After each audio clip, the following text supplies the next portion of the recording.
Друзья, Тур де Франс– это не просто самая престижная велогонка планеты. Это гигантская мобильная витрина, на которой разворачивается технологическая гонка вооружений. Для производителей велосипедов, экипировки и компонентов это главная сцена для демонстрации инноваций. Здесь работает принцип «побеждай в воскресенье, продавай в понедельник». И в этом ролике мы разберем реальную стоимость байков пелотона в 2026 году. Мы выясним, почему за разделочный Pinarello Bolide F просят $57 500 и как кастомный Colnago Pogačar за почти 23 000 стал иконой велосипедного спорта. А также, друзья, я расскажу, почему команды не платят за эту технику ни цента и как правила UCI позволяют любому купить байк чемпиона, пусть и по цене квартиры. И обязательно досмотрите этот ролик до конца, чтобы узнать, какой спонсорский грех может обернуться для гонщика гигантскими штрафами и вообще разрушить его карьеру.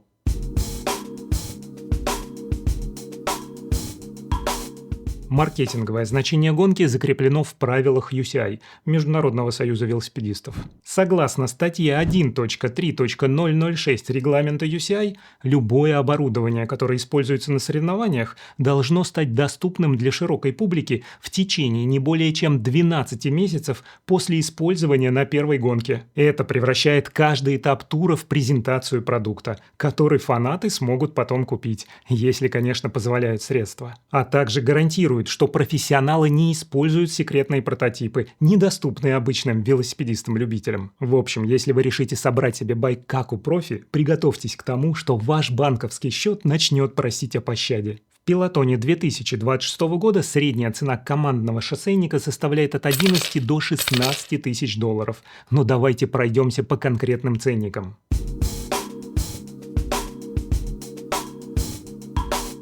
Раньше самым дешевым велосипедом был Cube Lightning Aero C68 от команды Total Energies. По стоимости он был около 10 тысяч долларов. Но поскольку они перешли на новый прототип, который еще нельзя купить или заказать, то французский Van Rysel RCR R Pro стал самым доступным из байков пелотона. Реплика командного байка на топовой трансмиссии SRAM Red Access обойдется всего лишь в 11 599 долларов, а из отличия от оригинала только чуть более простые колеса.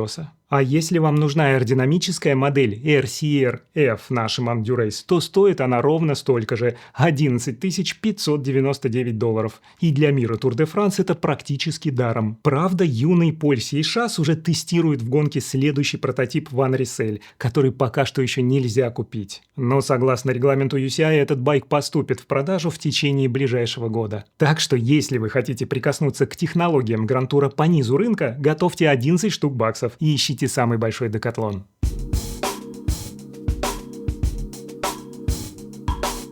А на новеньких Specialized S-Works Tarmac SL9 едут сразу две топ-команды – Судаль Quick-Step и Red Bull Bora Hansgrohe. Версия, как у Ремко Эвенпула, укомплектованная трансмиссией SRAM Red Access и колесами Roval Rapid CLX3, стоит в рознице около 14 500 долларов, включая педали. На топовых компонентах байк можно собрать до 6,5 килограммов. Это даже ниже лимита UCI в 6,8 килограммов, но с педалями и флягодержателями вес выходит точь-в-точь под регламент. Кстати, педали не входят в стоковую комплектацию, и команда использует народный выбор пелотона Shimano Dura-Ace, несмотря на то, что вся остальная навеска от SRAM, и это еще около 280 долларов. Производитель клянется, что рама стала на 4 ватта аэродинамичнее. Учитывая цену, каждый сэкономленный ватт обходится вам в 3 с лишним тысячи долларов.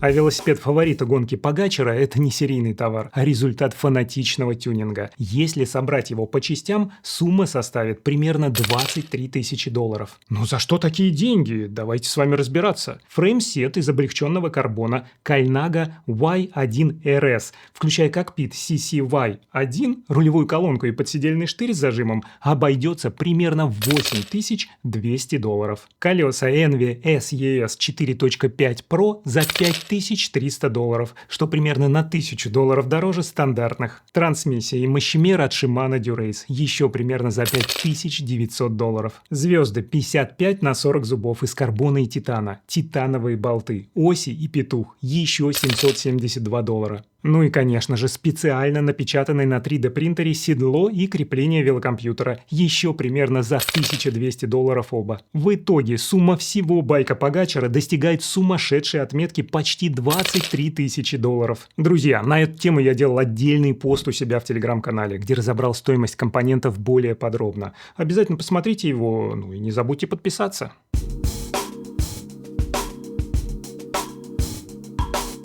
Но настоящий шок вызывает разделочный болид Филиппа Ганны. Стоимость его Pinarello Bolide F достигает $57 500 США. Да уж, гонки с раздельным стартом – это пик велосипедной гонки вооружений. Ради экономии парочки ватт инженеры тратят миллионы долларов на аэродинамику, поэтому ценники на ТТ-шные болиды улетают в стратосферу. Но по правилам UCI рама должна быть в свободной продаже, и Pinarello честно просит за нее всего лишь 12 500 евро. Но в версии с напечатанным на 3D принтере рулем и лежаками под анатомию Ганны цена взлетает до 28 750 евро. И это без учета НДС. В этом сезоне команда катит на колесах Scope. Комплект из диска Artec и лопастного переднего колеса обойдется еще в $7200. Топовая трансмиссия Shimano Dura-Ace R9200 с измерителем мощности выходит в районе $5200 США. И тут, друзья, нельзя не отметить очень серьезную экономию. Инженеры убрали передний переключатель и вторую звезду системы, чтобы срезать аж $300 с финальной стоимости байка. Ну и говоря о финальной стоимости, разделочник НС получается за $57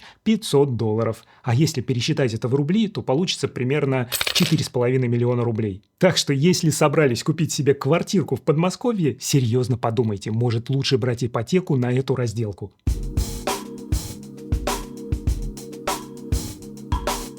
Друзья, кто же платит за все это безобразие? Ну, в большинстве случаев точно не гонщики и даже не команды. Производители велосипедов обычно являются вторыми по значимости финансовыми спонсорами после титульных. Они не только дают байки бесплатно, но еще и доплачивают командам сверху миллионы за рекламу. Ну, давайте посчитаем. На Tour de France команда из 8 человек привозит около 60 рам и более 100 комплектов колес. При средней цене велосипеда около $14 000 только основной парк техники стоит около $840 000. Ну а если добавить к этому разделочные байки за 57 тысяч, запасы резины, трансмиссий и аэрошлемов, то стоимость гаража одной такой команды на 3 недели гонки легко переваливает за $1,5–2 миллиона.